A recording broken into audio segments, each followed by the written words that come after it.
بسم اللہ الرحمن الرحیم۔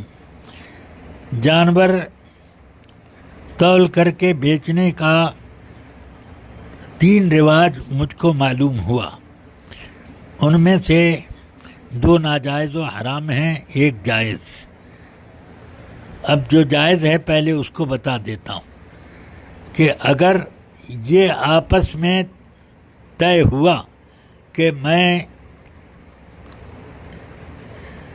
مثلا 400 روپیہ کلو کے حساب سے خرید لوں گا، تم اس کا پورا وزن کر کے مجھے بتاؤ کتنا ہوا۔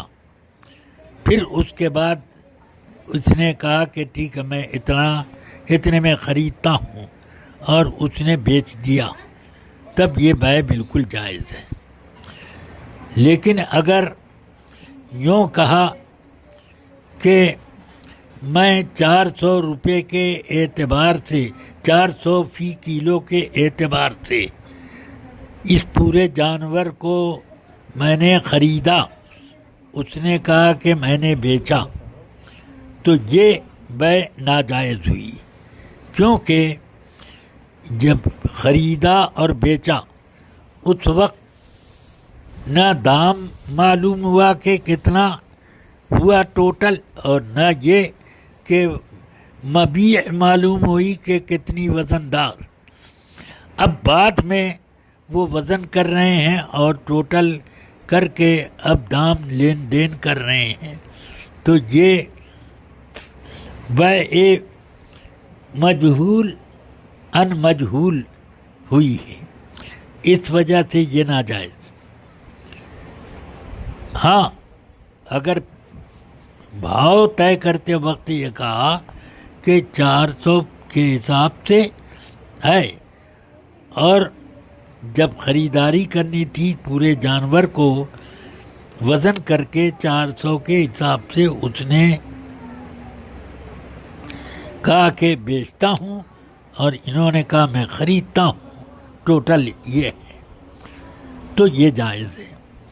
تیسرا طریقہ یہ کہ اس جانور میں جتنا گوشت ہے وہ میں نے 500 روپے کلو کے حساب سے خریدا، اور اس نے کہا میں نے بیچا، اور جانور ذبح کیا گیا۔ اب اس میں مثلا 10 کلو گوشت نکلا، تو اب 5000 اس کا دام اس نے لگایا، بیع پہلے ہو چکی، وہ بیع مجہول، ناجائز و حرام، نہیں معلوم کہ کتنا گوشت نکلے گا اور ٹوٹل کتنا پیسہ ہوگا، اور جانور ذبح کر دیا گیا۔ اب بعد میں معلوم ہو رہا ہے بیع ہونے کے بعد اتنا روپیہ یہ ہوا اور اتنا گوشت ہوا، تو یہ بیع ناجائز و حرام ہے، اس بیع کو فسخ کرنا ضروری ہے۔ بس واللہ تعالی اعلم۔